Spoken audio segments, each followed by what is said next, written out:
Let me introduce our next speaker, who is Dr. John Jackson. John is a senior research scientist at the Stroud Water Research Center.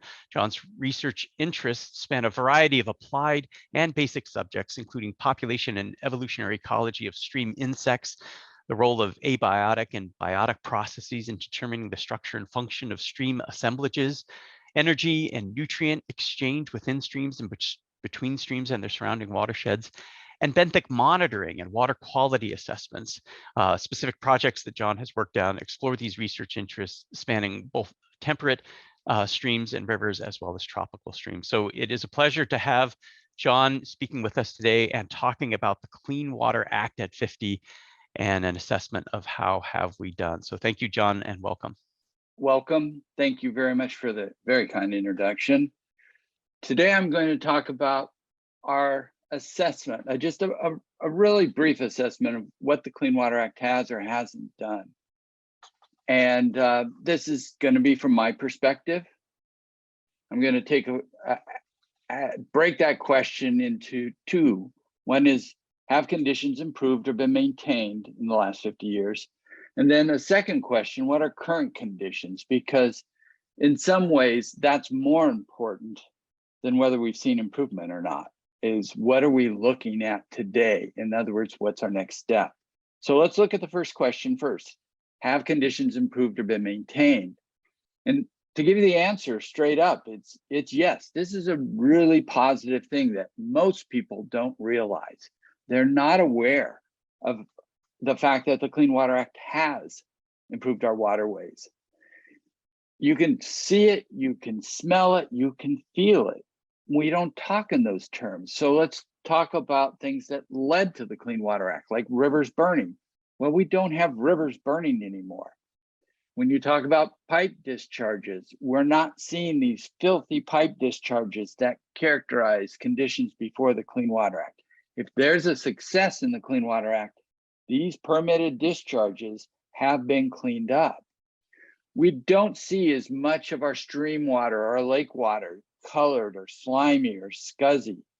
The visible aspects, the physical aspects where you could feel it, it just didn't feel right. We've done a lot of improvements on that. And you don't see massive fish kills, not like you did. One of the numbers that gets bounced around in the history of the Clean Water Act was they did a count. Somehow they estimated 141 million fish in the United States died in 1969 due to water pollution. People were aware of it. They talked about fish kills. Now we don't talk about them, or they're really, really small. Unfortunately, many of the witnesses who've observed these improvements, they're really no longer players in the conversation. We've lost that community memory. So if you were 50 in 1972, in other words, you might have been a leader or might have been a decision maker. You'd be 100 years old right now, and therefore you're probably not part of the issue anymore, not actively engaged. So your voice is gone. And even if you were 25 and you were just beginning to get involved in this as a career, you'd be 75 now, and you'd be retired in all likelihood. And then again, your voice is no longer part of that conversation. Having lost those voices really changes our ability to talk about the improvements we've seen. So then we have to rely on data. Data are the way we look back in time. And we don't have all the data in the world, but we do have enough that tell us some positive stories. So where do we collect data? Well, if we break down those designated uses to the simple terms of swimmable, drinkable, and fishable, the most widespread data from the most number of sites come into fishable, and that's really not recreation, but rather aquatic life standards, the wildlife, supporting wildlife. And in most states, the number one tool for assessing the quality or the health of the stream is the use of aquatic macroinvertebrates. In other words, mayflies, stoneflies, and caddisflies, as well as crayfish and snails and worms and mussels. All these spineless animals are part of our assessment tool. And the three most important ones are mayflies, Ephemeroptera, stoneflies, Plecoptera, and caddisflies, Trichoptera. They're a worldwide tool for assessing the health of waterways. They really are canaries. When you find them, they tell you things are okay. When you don't find them, it tells you that there's stressors there. This is true in Europe. This is true in North America, South America, Africa, Asia. It's also important to remember that when we've lost those canaries, it doesn't mean the waterway is dead. And quite often, there are other things living in there. They're just very pollution tolerant. And that's a message also. So these are our tools. There are tools for assessing the clarity or quality of the water, but also the health of that watershed. Because remember, the stream is a direct reflection of the watershed, not just the waterway. So we would take these bugs and we would translate them into a score. And this is one I'm going to use a few places today. It goes from 0 to 20, where 20 is a good stream and 0 is a very, very poor stream.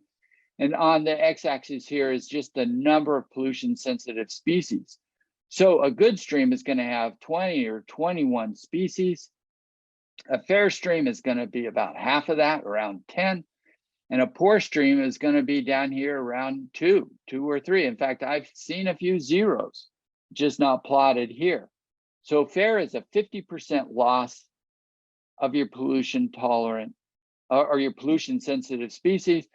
And poor is a 90% loss. So these are not small changes. Another way of looking at it is to go back and think about it as biodiversity in canaries. You walk into the coal mine with 10 canaries. You're considered a fair stream if 5 of your 10 canaries have died. You're considered a poor stream when 9 of your 10 canaries have died. Well, I'm leaving the mine with 1 canary dead, but the Clean Water Act is generally not kicking in until we're down in this poor category or the lower end of the fair category. So these are not small changes. These are significant losses of biodiversity. There's no mistaking it. So what data tell, what do the available data tell us? Well, there's a data set for Chester County, part of the Delaware River Basin. All 3 of these are tributaries to the Schuylkill. These data are available from the early 1970s because of a partnership between USGS and the Chester County Water Resources Authority. And they go out every October and collect macroinvertebrates. And this is just, I translated their data into the number of pollution sensitive families. When you're looking at almost 50 years of data, families versus species is probably a more conservative way of assessing change. And you'll notice that we went from 8 to 16 at French Creek. We went from 6 up to 12 in the Pickering Creek, and we're down at 2 to 3 up to 4 to 6 over in Valley Creek. Significant changes or improvements across the board, more than doubling at all 3 sites. These improvements in part contributed to some designated uses, increases or special protection status. We've seen that expanded on French Creek in '98 and 2010. We saw it on Valley Creek in 1993. There was an EV upgrade effort for Pickering. It wasn't successful. So overall, the data tell us streams in our area have improved. But those same data tell us that maybe not so much recently. In other words, we've seen a leveling off in all 3 of these streams, starting somewhere in the mid-90s. The other thing that we see is we don't see the poorest stream even beginning to approach the highest quality streams. In other words, they're kind of locked in sequence where French is still the best and Pickering is in the middle and Valley is at the lower end. Here's another data set. This is out of Bucks County. Bucks County had a similar program back in the 60s and early 70s, and we took those older data and plotted them here. And they had a bunch more sites than these, but these are the sites that we were able to revisit. And then in 2007, the black dots here are new data. So we have data from 67 and to 71 averaged in the bar graph.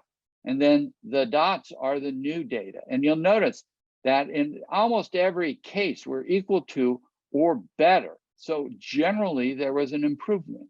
And at one site, we saw a remarkable improvement. This was actually a Superfund site. And when cleaning up something as simple as a Superfund, in other words, a single pollutant, a single polluter, you saw a dramatic improvement. It was very localized, and the cleanup made a huge difference. But again, you don't see the poor streams becoming good. All boats have lifted, but these guys are still the worst streams around, the exception being that Superfund site. The third data set, and the moderator, Erik Silldorff, played a big role in the analysis of these. This is a DRBC report on survival and reproduction, propagation is the word that's used, of fish in the Delaware estuary. And that over the last 50 years, there's been a clear documentation of more successful survival and reproduction for a number of fish down in the estuary. This is a huge deal that's across numerous species, this improvement in survival and reproduction. And it seems to be tied to dissolved oxygen. So a biological response to a chemical stressor.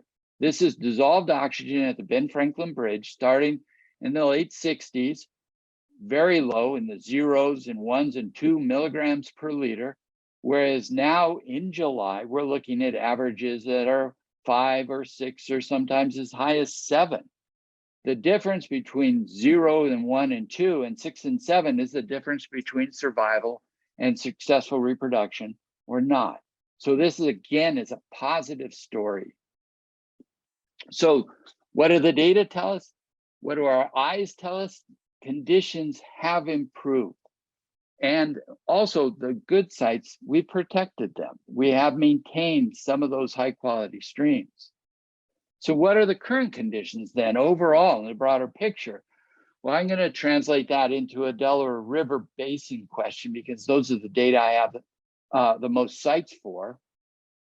I was lucky enough to put together some data for 342 sites across the Delaware, from the upper Delaware all the way down to little White Clay Creek where the Stroud Center is. These are all 342 sites plotted together. I like to show this graph to remind people, because people often want to talk about thresholds, and you'll notice there's no threshold here. There's just gradual decomposition of or degradation of the waterways, a gradual loss of your sensitive species. In this data set, 28% of the sites are good, 54% are fair, and 18% are poor. So, and another way of saying it is, if you drew the line here, about half of the sites are significantly degraded, either in the lower end of the fair or poor category relative to good. So if we ask the question, has the Clean Water Act succeeded?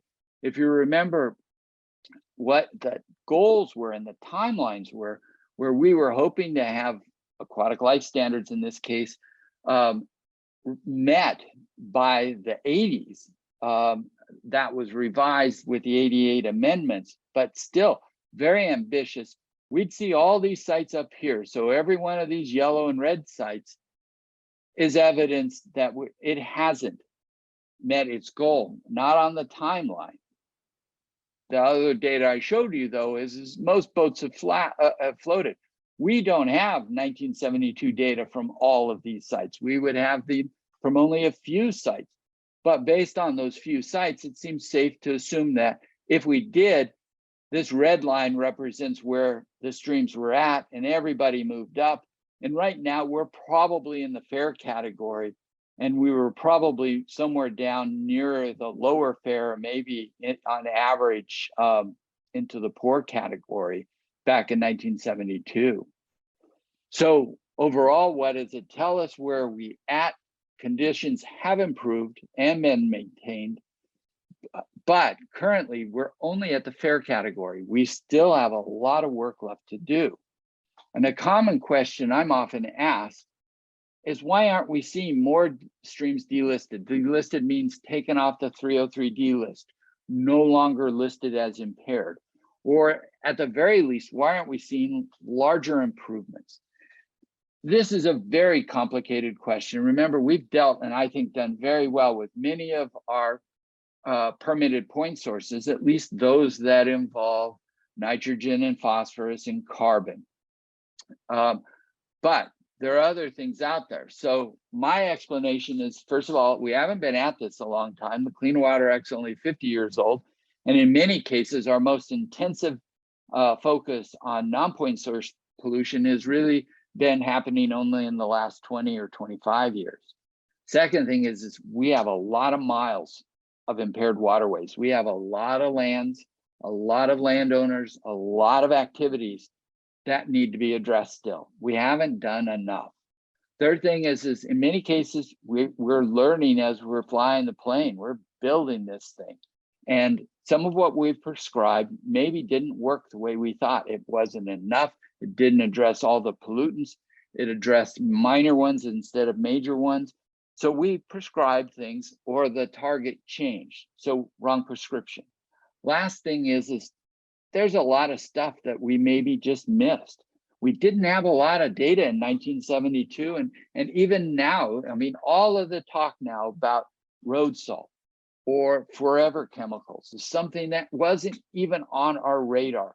Pharmaceuticals, personal care products, pesticides, neonics, they weren't even an issue 25 years ago, much less 50 years ago.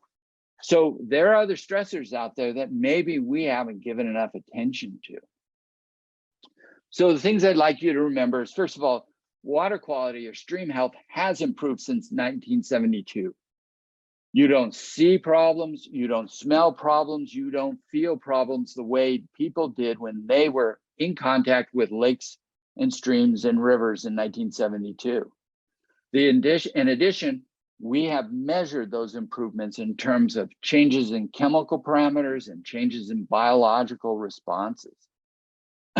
Second thing is water quality and stream health may not have improved as much recently, and we need to understand that more. If that's a general pattern, we have to understand what is going on there. That's not what the public expected, and if you're on a fair or poor stream, it may not be the endpoint you're looking for. And related to that, therefore, we still have many degraded and impaired streams and rivers. Why is that important? Well, our need for clean water isn't going to decline. It's only going to increase. And therefore, addressing these current problems is going to give us more clean water, or more available clean water in the future. That's what I have. I'm available for questions. Fantastic, John. That is a wonderful and broad review of where we've been and where we've come. So really appreciate that. Appreciate the data coming in to talk about that. As we look at the questions that are coming in, one of the first things we saw was this idea from earlier in your presentation, where you said that the passing score often was okay, and maybe you can clarify this, with 50% loss in biodiversity. So two questions related to that. Is the Clean Water Act really okay with that? Is that where we determine something is okay or not okay, is when we've lost 50% of the biodiversity? And then how does that relate to what Casey was talking about in terms of those anti-degradation protections? Wasn't there something about under the Clean Water Act, we weren't going to allow things to degrade? So there's a lot going on in that question. So two things. First of all, you're spot on. The Clean Water Act, it isn't kicking in until there's significant degradation. Anti-degradation, it doesn't mean that it's impaired. It's where it started, and that gets to do to what's the designated use. And is the designated use less than pristine? And if it's less than pristine, but it still was the regulatory target, then it's not considered not sustaining that designated use. So yes, the Clean Water Act is or is recognizing that many of our waterways are at a certain level degraded. Tied to that, though, is a conversation that it's interesting. More often than not right now, most of our conversation is trying to ask the question, is my land, is my portion of the watershed, because remember, every watershed is composed of parcels of land. Every landowner is in a watershed. And therefore the activities on every property of land in one way, shape, or form is tied to the waterway that drains that land, either above ground and below ground. And Casey had a nice discussion about groundwater. Well, just remember, in stream ecologists, scientists, they look at things differently than the law does. And when a stream, if you say you haven't had rain in a week, and that stream is just flowing along happy as can be, everything you're looking at there is groundwater. It's water that has come out of the ground.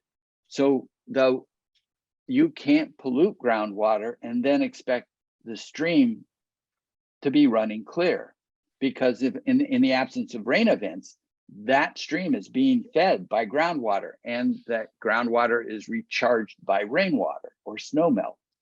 So therein lies our challenge in the anti-degradation world and things like that, is defining what we do and where we do it and how far. But what we haven't revisited is, are we getting the result that we want? In other words, we're talking about the boundaries of the law, as opposed to whether the law is giving us the aquatic life standards we want, the recreational standards or activities that we want, the drinkability that we want. That's a different question, and it should be also ongoing, but we often are not bringing the public into that discussion. Yeah, good point. Excellent points, and it is complex. And as you highlight some of the successes that we've had, and some of the challenges, particularly some of the things that we haven't been working on as long, like non-source pollution, and some of the things like road salts that we see in news stories, and we see down at the end of our roads.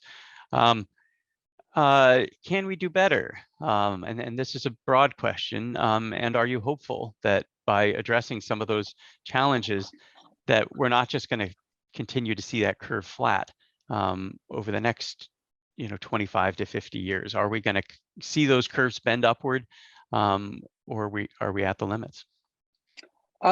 I think we have some challenges.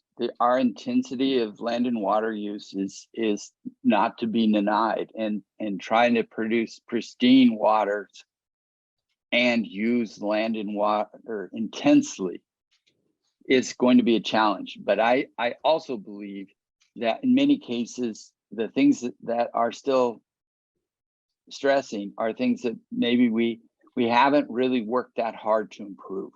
So I am optimistic. I think there are ways to do it and do it better. If you use road salt as an example, state of Maryland has cut their road salt use.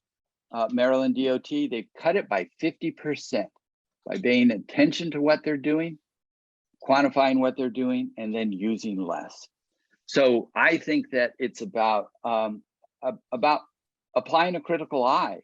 I think a lot of times pollution happens by accident, and road salt's a classic one. Nobody is doing that intentionally. They're doing it with the best of intentions. In fact, we as voters demanded it and have paid for it. The question is, now that we know we've created a new problem, how do we balance it out? And that same discussion could go on for any number of our pollutants, or all of them at once, because remember, the waterway isn't sorting out and saying, oh, I'm only stressed by salt. No, the waterway is being stressed by all of our activities that involve land use and water use. Yeah, excellent point. And that challenge, that tension of, can we use land and water intensively and still have, clean water and diverse streams. And really glad to hear that you are still hopeful and to hear those stories. I had not heard that Maryland had cut their salt use by 50%. I think people generally had kind of thrown up their hands. They're like, well, if it comes to human health or our streams, right? Human health first. So just let our local townships dump as much salt as they need, and our state departments of transportation. So that is impressive that there is progress and there is hope. So thank you, John. I think that one of the things we have to do is we need to celebrate our successes. We need to work together and recognize that it is a group effort, and therefore it's a group celebration. Many of these changes, they occur very slowly, and that's where that community memory is such a challenge. They're not easy successes. And there are way more parcels and way more people than there are pipes where we've permitted. So this is a conversation across our communities. And that's why it's slow, but we need to celebrate, and we have reasons to celebrate. Yeah, and you mentioned the work that I had done and the Delaware River Basin Commission and the Delaware Riverkeeper Network, right?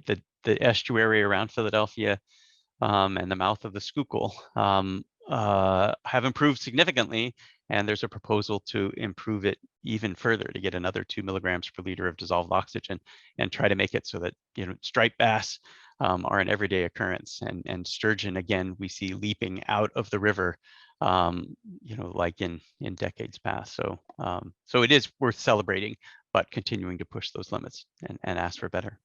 I mean, the list of positives in the last 20 years are many. Whether it's, you'll hear about the Wissahickon and dealing with some of their pollution. You'll hear about acid mine drainage. You'll hear about improved farming practices today. These are all positive things that we know make a difference, whether it is algal blooms are not so common, or you suddenly have brook trout in the upper Schuylkill when you didn't have them. It wasn't imaginable in the 1950s. Things like that are there. The problem is we just, it happens so slowly and so somewhat under the radar, but it is happening. Yeah, great. Well, John, thank you very much for your time, your perspective, the data that you shared, and the story.